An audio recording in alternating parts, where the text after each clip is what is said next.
Shalom to everybody from Jerusalem. Welcome to the offices of the Jerusalem Institute for Strategy and Security. We have today a hybrid talk by Professor Stephen David from Johns Hopkins. Professor Stephen R. David is a professor of international relations whose work focuses on security studies, the politics of the developing world, American foreign policy, and turmoil in the Middle East. David introduced the theory of omni-balancing, which asserted that to understand the foreign policies of developing country, it was necessary to consider external threats to the state, but also internal challenges to regime survival. Domestic politics. David also focused on the causes and consequences of internal war. My friend Stephen David is now working on two books.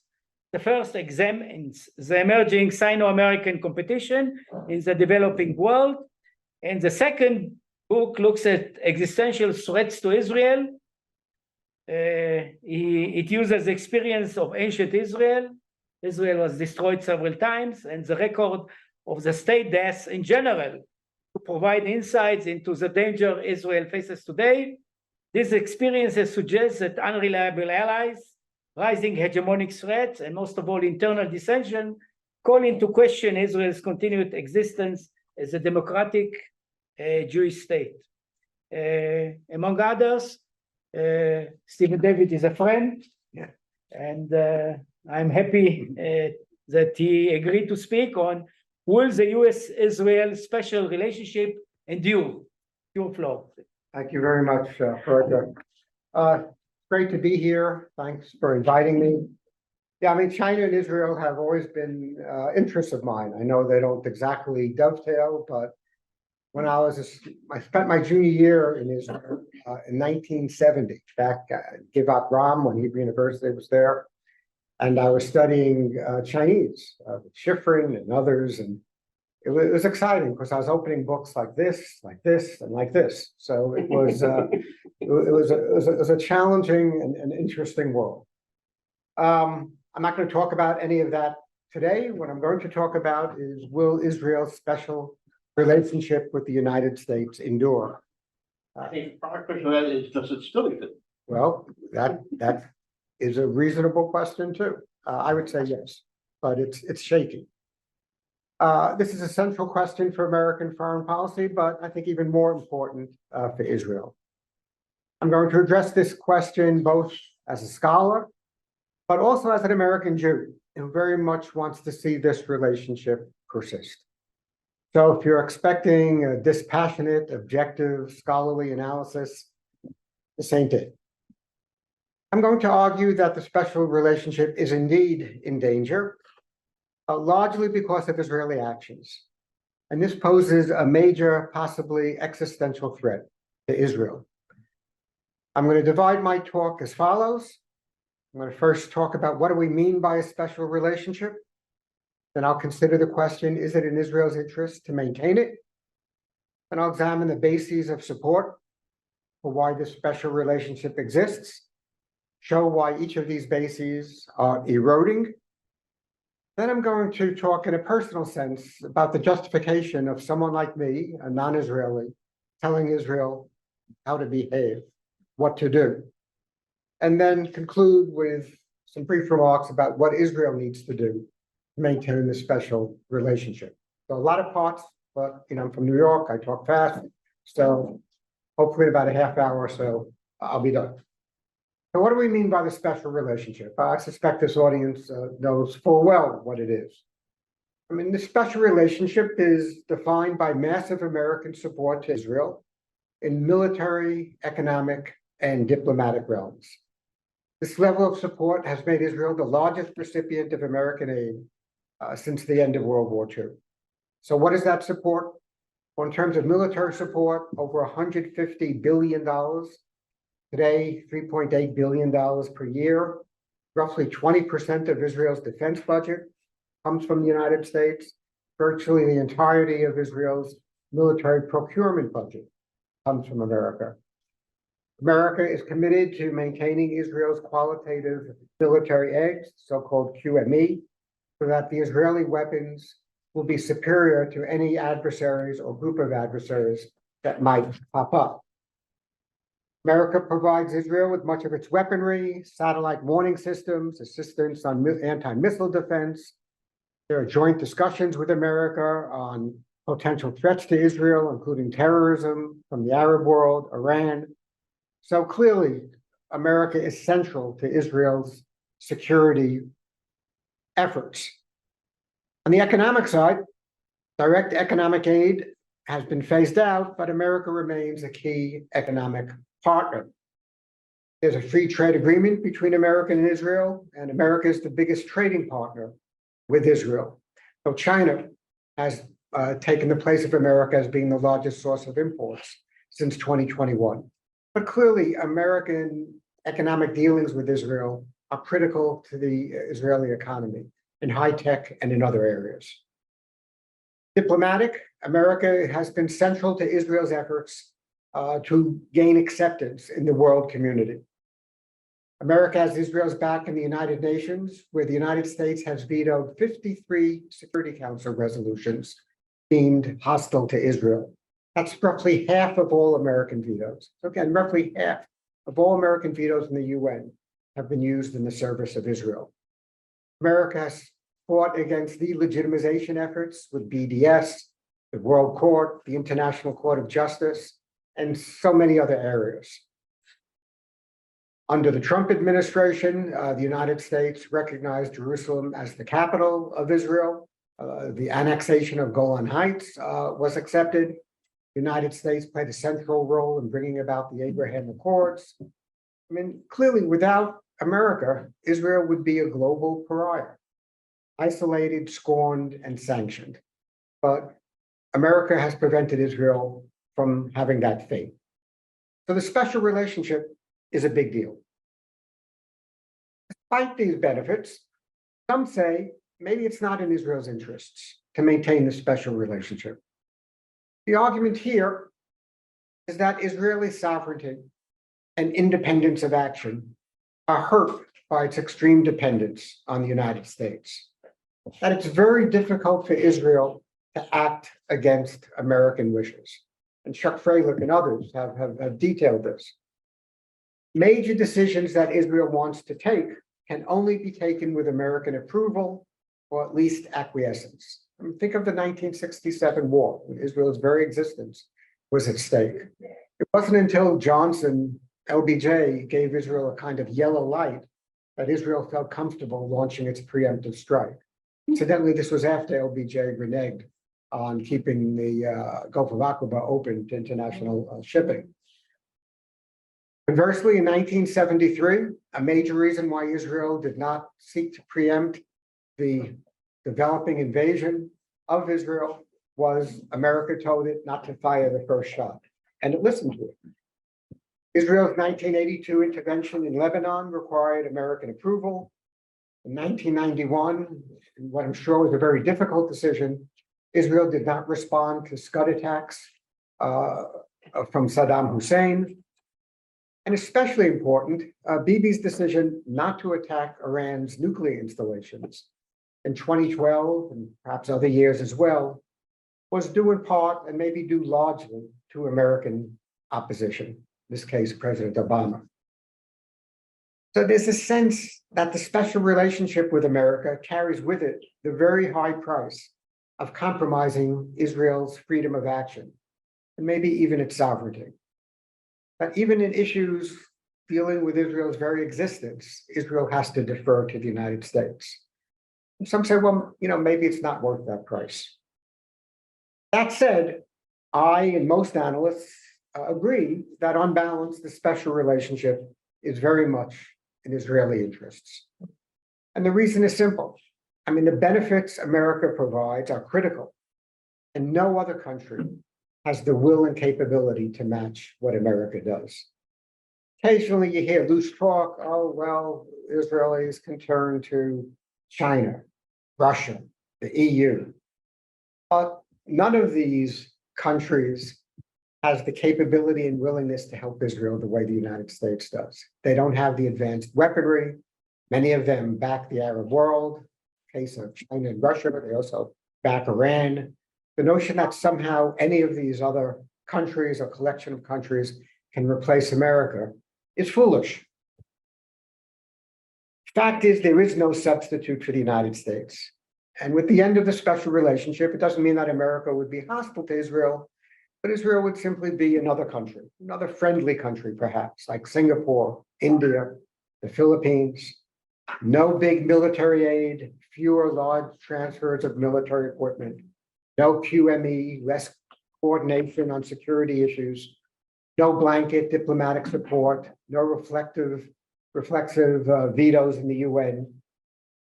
That doesn't mean that Israel would cease to exist.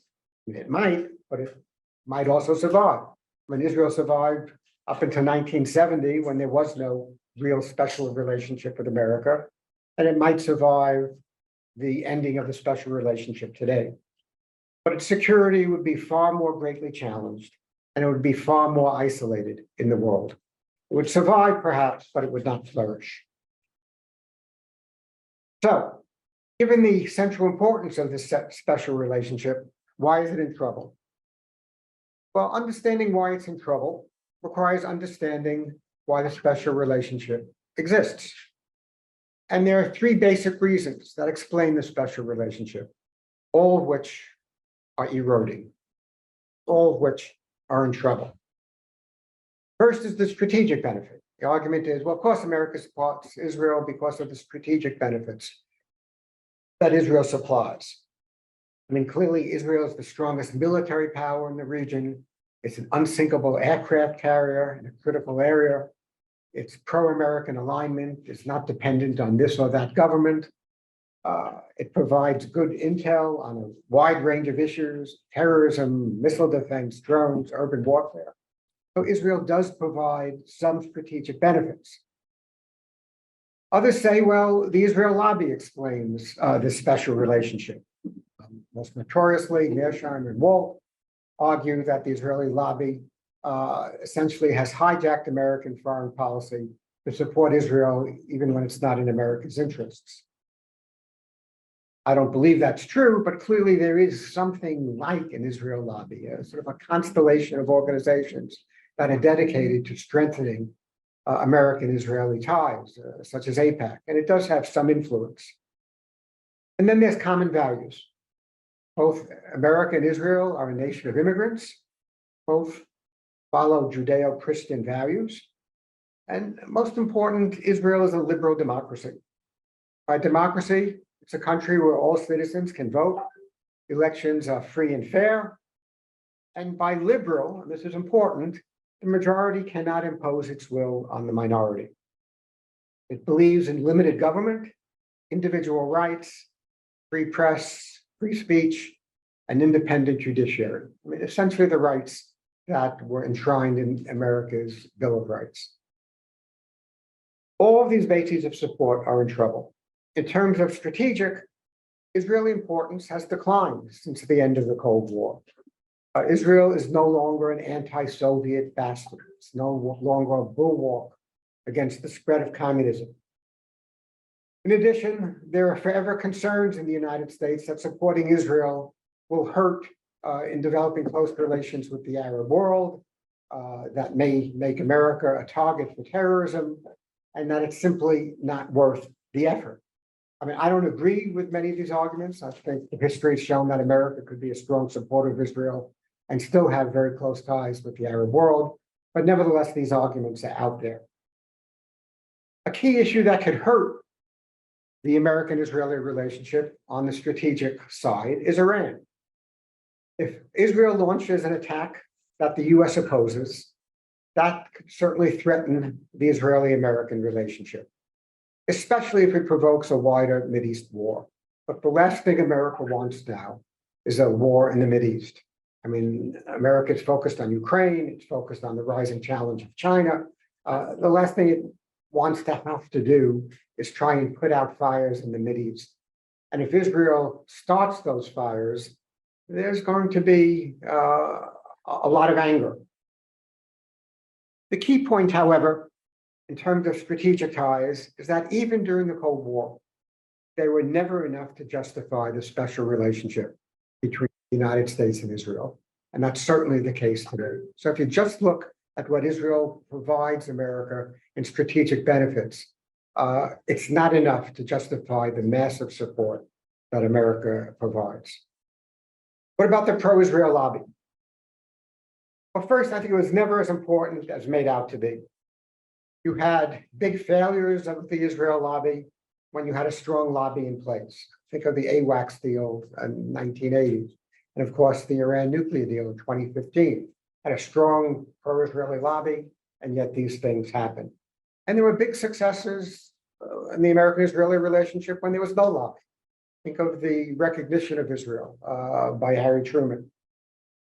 But however influential the Israeli lobby was in the past, it's much less so now. You have a splitting of the pro-Israeli lobby with many different groups. Some groups supporting the Israeli government, others opposed. I mean, on the supporting side, you've got groups like the Zionist Organization of America, AIPAC, much more critical of Israel. You've got Jewish Voices for Peace, J Street. So you have a situation where no one group speaks for American Jewry. Let me turn now to common values. And I think this is the most important determinant of the relationship by far. And it's also in big trouble. There are two issues which I'm sure are very familiar to everyone here. One is the continuing occupation and apparent end of the two-state solution. There's a growing belief that Israel will be one state with roughly half its population not afforded the rights and responsibilities of the other half. I mean, it's not exactly apartheid, but it's damn close. This calls into question Israel as a democracy, much less a liberal democracy. And the common value basis for support is thus undermined, both by the American people and by the American Jewish community. It was relatively easy to defend Israel when the two-state solution was at least a possibility. Two states for two peoples, you can't have it now because the Palestinians aren't a responsible negotiating partner, but perhaps in the future this will happen. But as that future is foreclosed, one has to ask, how do you defend an Israel where over half the people don't have the rights of the other half? And of course, there are issues with the current Israeli government. The effort to weaken the High Court is seen by many Americans, especially American Jews, as destroying the liberal part of liberal democracy. It seemingly allows the majority to impose its will on the minority. It threatens the basic concept of limited government, individual rights, that are at the heart of liberal democracy and the heart of what unites our two countries together. And I might add, there are a host of other issues that especially alienate American Jews. This government and governments before it have delegitimized other forms of Judaism, such as Reform, Conservative, that have no real official status in Israel. And 90% of American Jews are Reform and Conservative, or they're not Orthodox. The very notion that you can't get married in Israel with a Reform or Conservative rabbi is a real shot in the face to many in the American Jewish community. Efforts to tighten conversion procedures, also very significant. I'll speak personally. My wife converted to Judaism as a conservative Jew. We read Torah, my kids read Torah, they believe in Israel, very Jewish. I'm kosher because of my wife. People say, why are you kosher? I said, well, my wife went to 12 years of religious school. Don't say it was parochial school, but that's another matter. But the notion that my kids could never be accepted as full citizens of Israel certainly tempers one's commitment to this country. And more, this is the situation of American Jewry. 70% of non-Orthodox American Jews marry outside the religion. Now, I did not. I mean, my wife converted before we married, but 70%. And if Israel is going to tell these people, you don't belong here, that can't help but have an impact. And then other things too. Who declared that the Western Wall was going to be an Orthodox synagogue? Bibi came to an agreement with diaspora Jews that they're allowing for mixed worship. And then the religious parties got to him, and then Bibi said, well, not so fast. So you don't have that situation existing today. And more, I think American Jews feel that we are friars. Is that the word friars? Suckers. Friars, yes, that, kick me again. We'll still come out with the Israel bond appeals and so on, except that's not happening. I think of my synagogue, a very large conservative synagogue in Baltimore, that had a big sign, we stand with Israel. They took it down. Bond drives in synagogue, Israel bond drives, are being eliminated. Some services are even eliminating the prayer for the state of Israel in Shabbat services. And this is not just fringe, marginal stuff. This is what's happening in the American Jewish community. This disenchantment with Israel is reflected in public opinion polls that show overall declining support for Israel. It used to be that American support for Israel was robust and bipartisan. Roughly 60% of Americans consistently said they were very supportive of Israel versus around 18% for the Palestinians. And Democrats and Republicans were equally supportive. And I think that was key. It was bipartisan support. No matter who was in power, support for Israel was a foundation of that party. But this is changing. A very recent Gallup poll in March 2023 showed overall support for Israel still remains strong, with about 54% of the America's population supporting Israel, compared to about 31% for the Palestinians. But storm clouds are gathering. True, the Republicans remain very supportive, 78% supporting Israel versus 11% for the Palestinians. But for the first time, at least in this poll, Democrats gave greater support, 49%, to the Palestinians than to the Israelis. They gave 38% support to the Israelis. So again, by an 11-point margin, Democrats are more supportive of the Palestinians than they are to Israel. As far as I know, this is the first time this is happening. Clearly, bipartisan support is eroding. And it's somewhat of an anomalous situation in that Democrats are moving more and more to a anti or hostile to Israeli position, even though about 70% of American Jews identify as Democrats. So the party that is the home to the American Jews is the party that is becoming much more hostile to Israel. Future trends are especially bleak for Israel in terms of millennials, young people, 42% pro-Palestinian versus 40% pro-Israel. Minority groups, Blacks, Hispanics, are increasingly hostile to Israel, and they are increasingly making up a higher portion of the American population. There is also a little known growth in the unaffiliated population in America, people who don't identify with any organized religion. That's moved up to 29%, up 6% from 5 years ago. Typically, people, Americans who don't identify with a religious group, are also less supportive of Israel. And as this group grows, Israeli support is likely to decline. What I see personally is that American Jews are becoming increasingly distant from Israel. I teach at Johns Hopkins University. I have many Jewish students. And what I'm seeing is quite disturbing. It's not so much that American Jews are becoming hostile to Israel, they're becoming indifferent to Israel. Well, gee, should I go to birthright to Israel or should I go to Greece? Well, which country has nicer beaches? There's not a sense of identification that certainly people of my generation had. Israel, to them, it's an embarrassment. And certainly not a place to support. So you have a situation where the Jewish community is more hostile to Israel than at any time in my memory. Senior Jewish members of Congress, who typically are supportive of Israel, like Gerald Nadler, are now openly critical. Synagogues are banning members of the Israeli government from speaking to their congregations. Staunch defenders of Israel, like Alan Dershowitz, who's always defending Israel, is now openly critical. If Jewish influence helps sustain the relationship between Israel and America, and I think it has, that relationship is in trouble. Now, some Israeli leaders, Bibi, Ron Dermer, say, who cares about the loss of liberal American Jews? Who cares? And they say, well, what's the difference between Donald Trump and a liberal American Jew?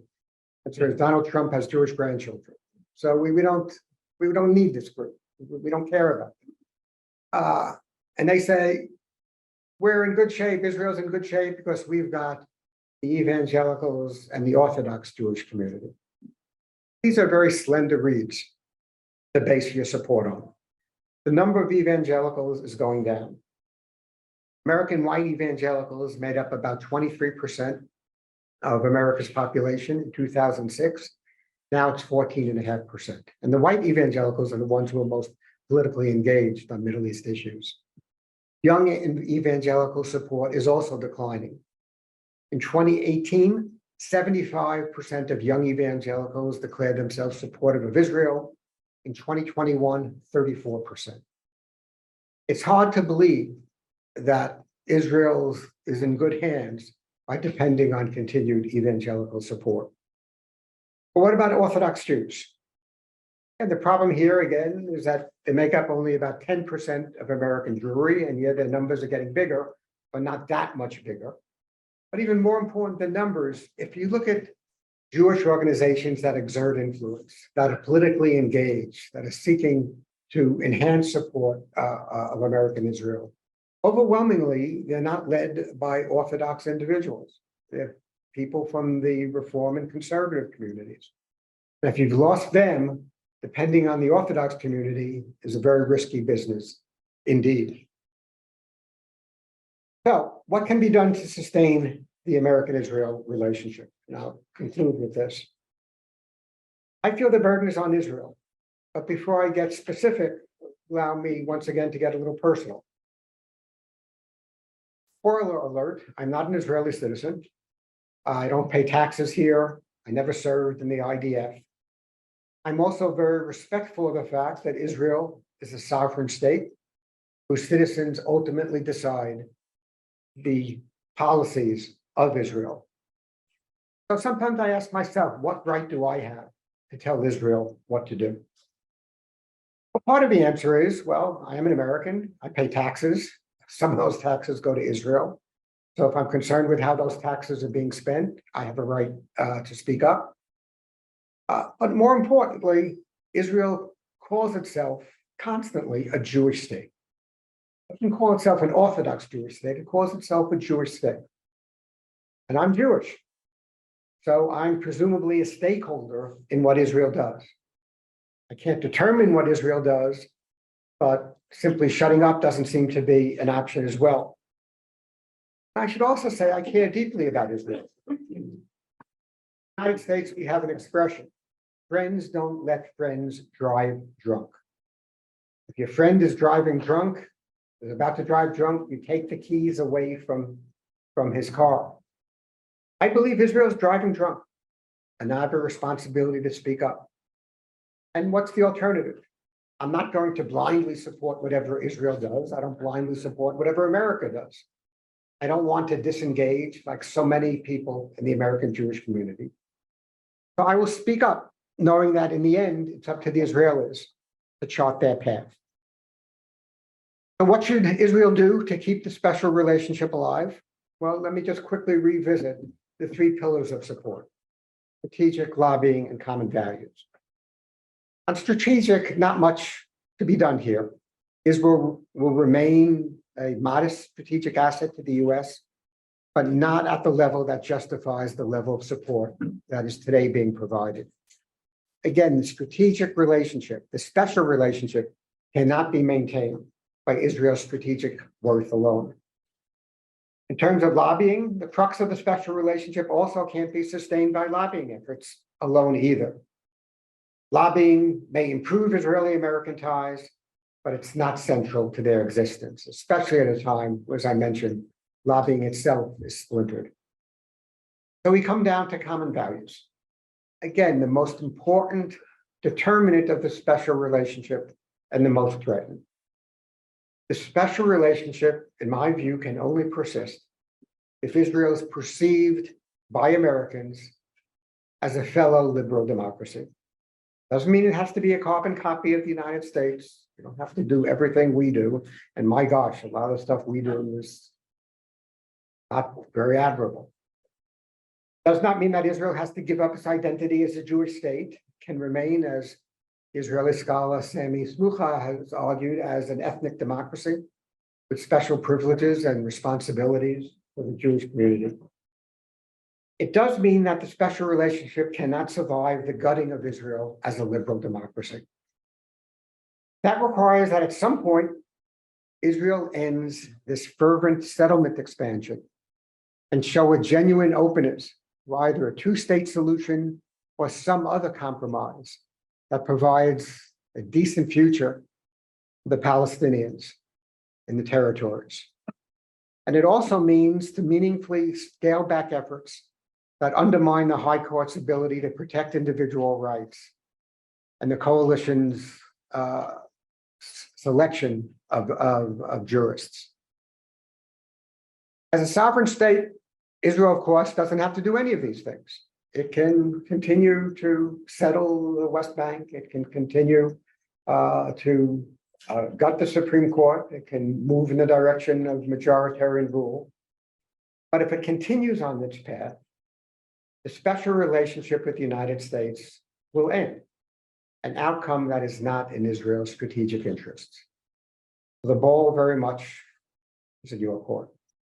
Thank you. Thank you, Stephen. I want to tell our audience that much of what Stephen David told us today echoes a report that the Institute has prepared for the government on the trends in American society and how they will affect the special relationship. And although we may disagree over the causes, I think that this talk, as well as our report, is an important signal to our government to think seriously about this very important relationship with the United States.